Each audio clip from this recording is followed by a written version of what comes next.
Hey, what's going on YouTube? Dopeslutter930 here, back after not uploading a video for a couple days now. Probably only been like two days, 3 days, I don't know, lost track.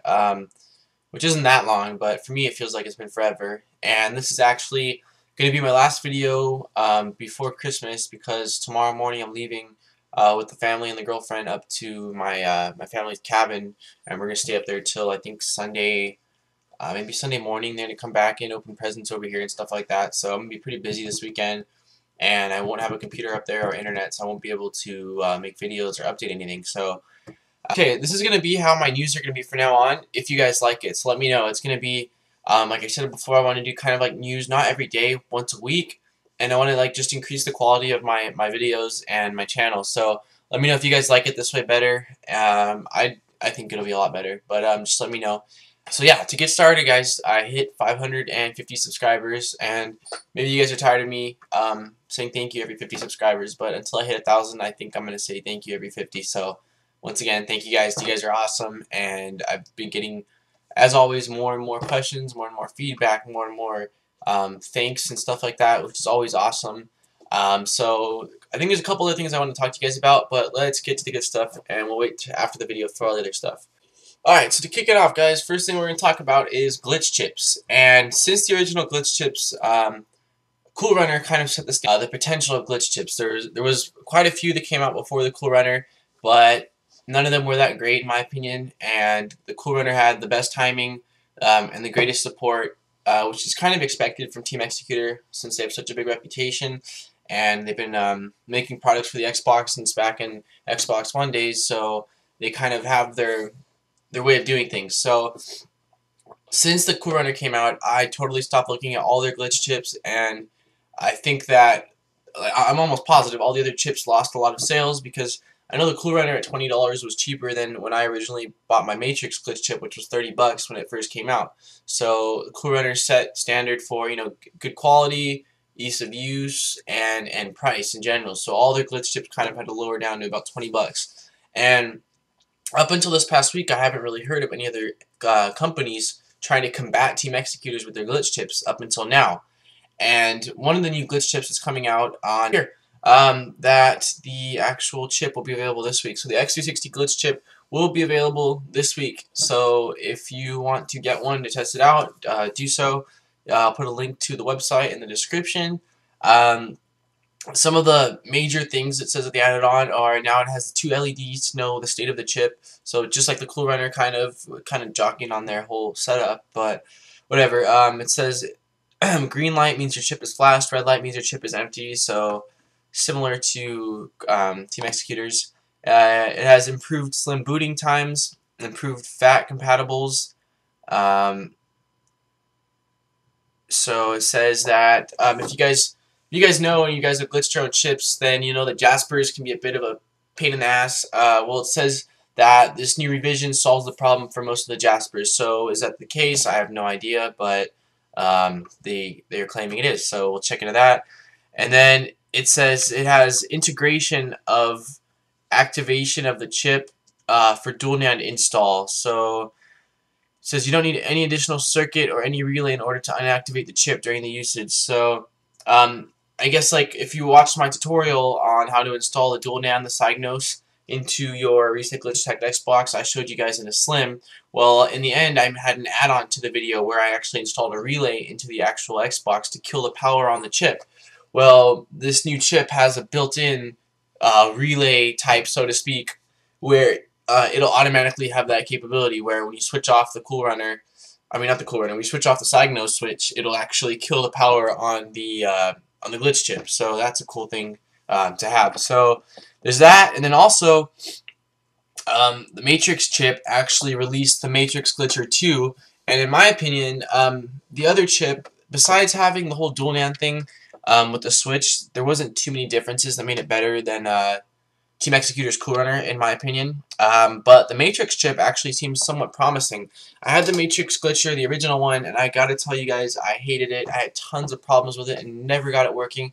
Still have it laying around somewhere to this day. I never used it. I don't know if it was a bad chip or it was my setup or what the deal was. So, but the Matrix Glitcher 2 is a completely redone chip, and a couple little features I noticed right off the bat just from looking at the picture is that on the previous version, when you were choosing between a fat or slim console to recycle check, on the Cool Runner there's a switch on and off.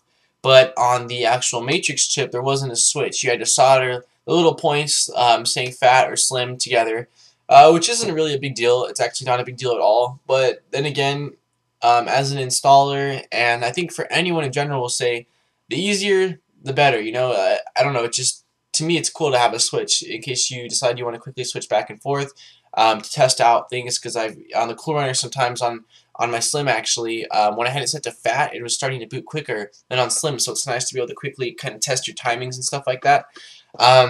So they added the switch. They also, which this to me is the coolest feature, or one of the two coolest features of the chip.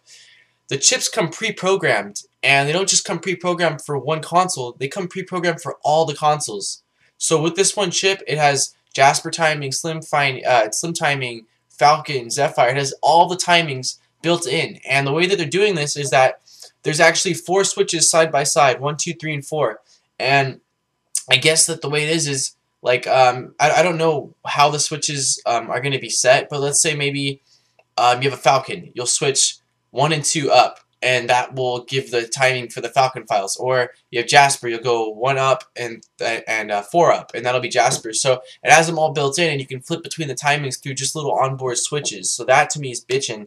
And also, if that's not enough, this thing actually has an add-on, which is a ribbon cable that will attach to it and be external. And you hook it up via USB 2.0 to your computer of choice, and you actually have the option. I guess that for it looks like it's saying for Slim Xbox 360s, there's 3 different timings that they have you can tweak to see, because each console kind of is unique in itself, and you can check for the best timing files if the switch isn't working quickly enough for you. Like, let's say you set it for Slim with the switches and you're not happy with the timing.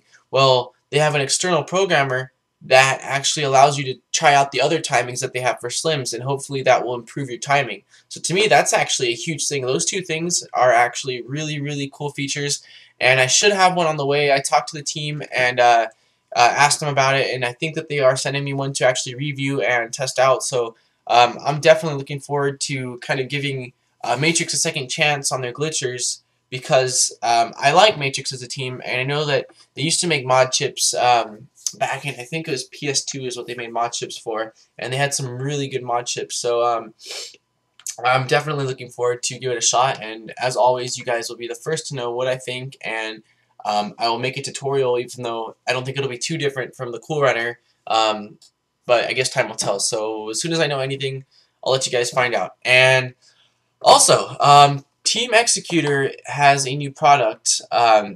Is it released yet? I can't say. I mean, is it completely done being made? I can't say.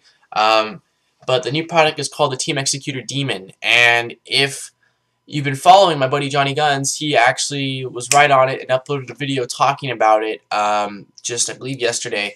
And there's not a ton of information on it right now. But if you actually look at the picture I'm going to put right up here, or I'm sorry, right up here, you'll see that the D and the N are red, and everyone was kind of jumping to conclusions on what it was or what the chip was going to do. And DN is in red, like I said, so everyone's thinking it's dual Nand. And after reading through every single post on the forum, I looked at all of Uber Geeks and Xecuter's posts in response to everyone's questions about this new product. I can almost guarantee, if not, I can guarantee it's a dual Nand solution.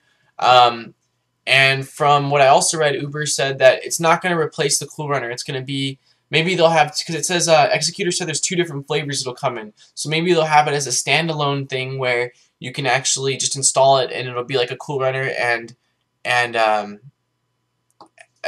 a recyclage tack in one. I mean, sorry, a Cool Runner and a dual Nand in one, or an add-on to the actual Cool Runner chip, or there's a couple of different things it could be. I'm not sure if it's just a dual Nand or if there's other things coming along with it. I'll keep you guys posted as soon as I know more, but Team Xecuter is working on a dual Nand solution, apparently. Which kind of caught me off guard. I knew that they were... I didn't know that they were gonna, but originally I had a feeling that they were gonna, because the Cygnus was the only dual Nand out, and as Johnny Gunn said, the finding one is becoming more and more difficult, and the price on them is going up higher and higher. So if you're lucky enough to get your hands on one, then it's a sweet deal. And so everywhere I bought mine from was actually sold out. So I was thinking, it's a matter of time before Team Xecuter decides to create their own product, because the Cool Runner is selling so quickly, and I'm sure everyone would love to have a dual Nand capabilities on their Xboxes. But somebody asked in the forums, I think it was about a month and a half ago, they asked UberGeek if Team Xecuter had any intention of making a dual Nand chip, and he stated, no, we don't have anything in the pipeline right now in the near future, because we don't think that it's going to be Xbox Live safe. So the fact that he said that threw me off, and now they have their own chip. So time will tell, and I'm going to keep my fingers crossed that for whatever reasoning somehow this isn't patchable, and even if it is patchable, there's going to be a workaround, and that it'll last for a while. Because the only thing that kind of worries me is if everyone's getting dual Nand consoles, Microsoft's going to catch on really quick that everyone's kind of getting on Xbox Live and having a modded Xbox, and I'm sure that they're going to lose a lot of sales, especially from all the people that are pirating games, and they're only using the actual live side for the couple games that they buy to play on live or something like that. So I don't know. I really just don't see Microsoft letting this fly long term. But whatever, I'm really excited for this, and I will be pre-ordering one the second they are available. So yeah, nothing else to really say about that, because I don't know anything else set in stone. I just checked right now, and nothing else has been updated since last time.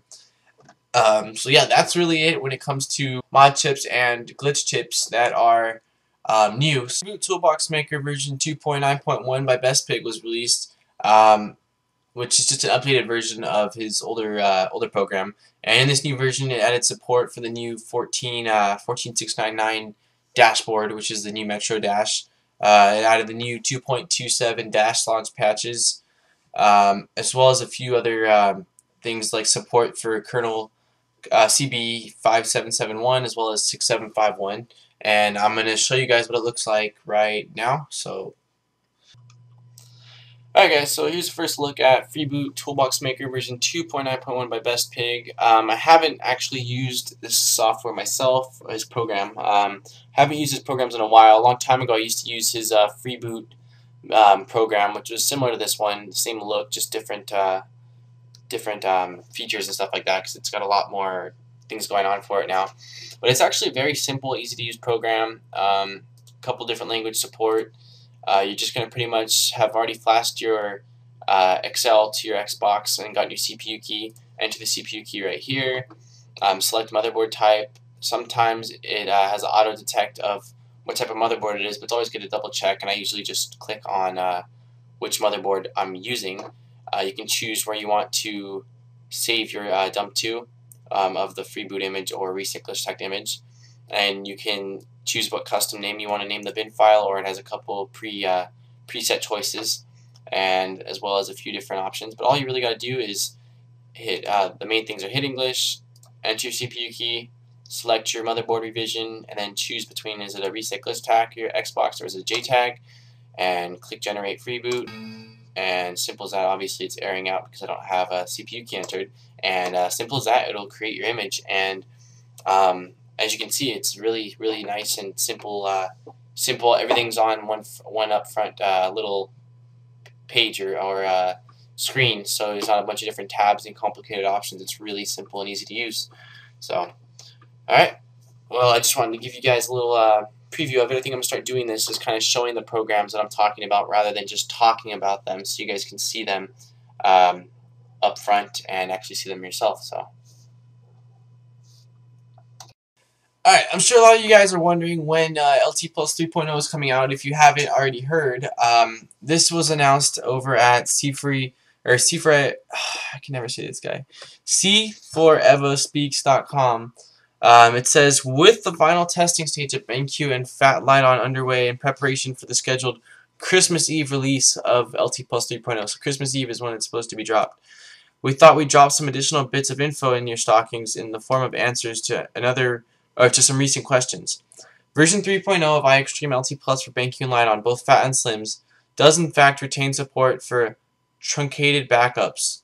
Although it is strongly recommended to use full burns made with a compatible Lydon IHAZ Drive Flash with the iExtreme Burner Max firmware support for truncated backups, however, remains excluded from Hitachi in its forthcoming 3.0 version.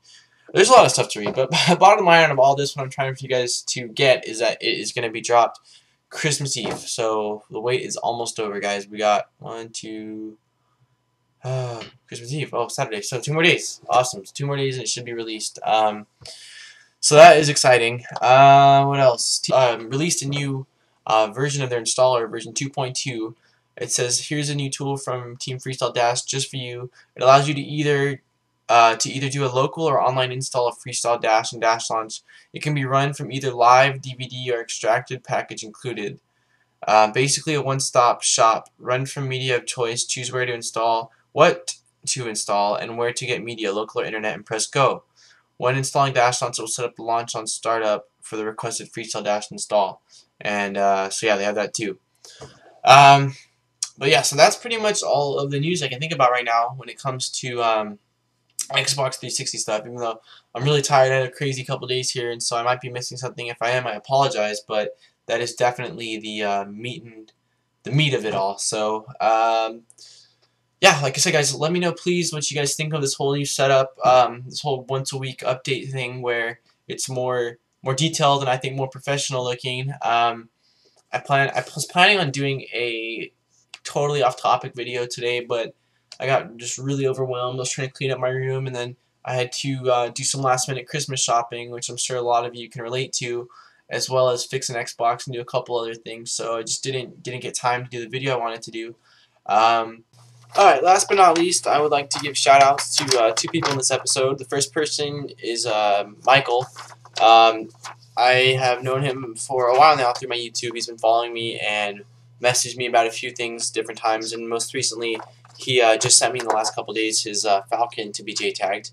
But I would like to give a shout-out to him because, first off, just give a shout-out to him because he's a real cool dude. But also, he included 2 things for my website, and things are to give away.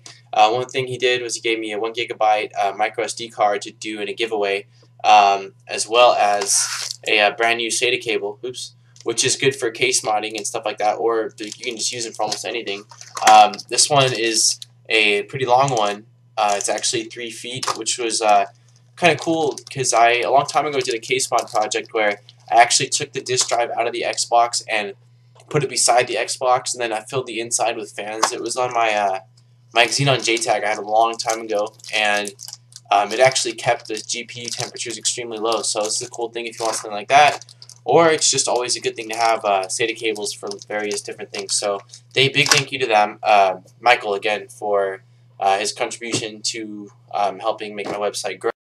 And lastly, I wanted to give a shout out to a member here on YouTube who contacted me after seeing my attempt to rapid fire my controller unsuccessfully because the chip I had, the guy didn't give me valid instructions, but he goes by the YouTube name MrShotsHD, and I want to give a big thank you to him because after he saw my video, he actually contacted me, and he sent me 2, so you can see 2 rapid fire chips with all the correct components, as well as instructions on how to solder them in and get it up and going. So big thank you. You're awesome. So thanks to him, I'll be making a tutorial on how to install these, and I'll test it out for fun, and I'll record on some Call of Duty the different pistols and different guns shooting with a rapid fire chip installed. So big thanks to him. He's actually located in the UK, I believe. So if you are in Europe or UK area, and I think he offers the service of actually modding controllers. So hit him up. I'll put a link in my description for him. So yeah, big thank you to him, and for everybody else who's contributed in one way or another. I've had a couple people hit me up and fill me in on some news I might have missed out on and stuff like that. So big thanks to you guys, and yeah, that's it, man. Alright guys, well, this is a Dopestar 930, and I hope you guys all have a great Christmas and eat lots of good food and have a ton of fun, stuff like that. I was thinking about recording kind of up at my cabin how things look like, but I thought there was going to be snow and stuff like that. I don't think there's any snow right now, and I don't know, I kind of just maybe feel like relaxing, but if I get around to it, I'll record some clips from up there, what it looks like and stuff like that, or maybe take some pictures, just depending on how I feel. So, but yeah, guys, alright, when I get my next video, I'm going to ask you guys how your Christmas was, and I want to know, like, what your favorite presents were, and then I want to know, like, if you guys have, actually in this video, I want to know, what the coolest Christmas present is you've ever gotten. I'll leave it in the actual description, or not description, sorry, but post a comment on what your coolest Christmas present is you ever got, and any cool or crazy family Christmas traditions. I would love to hear. Coolest present I ever got. Oh man, I think I'll have to tell you guys in my next video because off the top of my head, I can't really think. I can't think of my top one. That's a hard one in general. Just thinking of one favorite present. And I don't think we have really too many crazy family traditions and like that, but because my mom is from Sweden, over there they celebrate Christmas a little bit differently, and not this year, this is the first year we're celebrating Christmas like most other families in the U.S., but typically we would celebrate Christmas on Christmas Eve instead of day.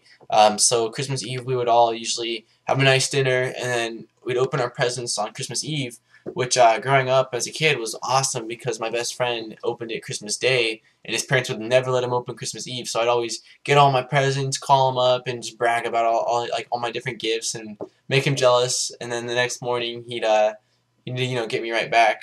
But so yeah, that's pretty much it. I usually just have a nice meal, and then like I said, family comes over and we open up presents on Christmas Eve. So if you guys have anything else that you guys do that'd be cool or something you guys want to share, then please feel free to leave a comment, and also leave a comment, like I said, letting me know on how you like the quality of this video and how you like the whole setup. And last but not least, once again, all information, all links, everything I read from, and maybe even then some more will be in the description, so check it out. And I think I've done enough talking for one night, so this is Dopestar930 signing off, and I am out. Peace, guys.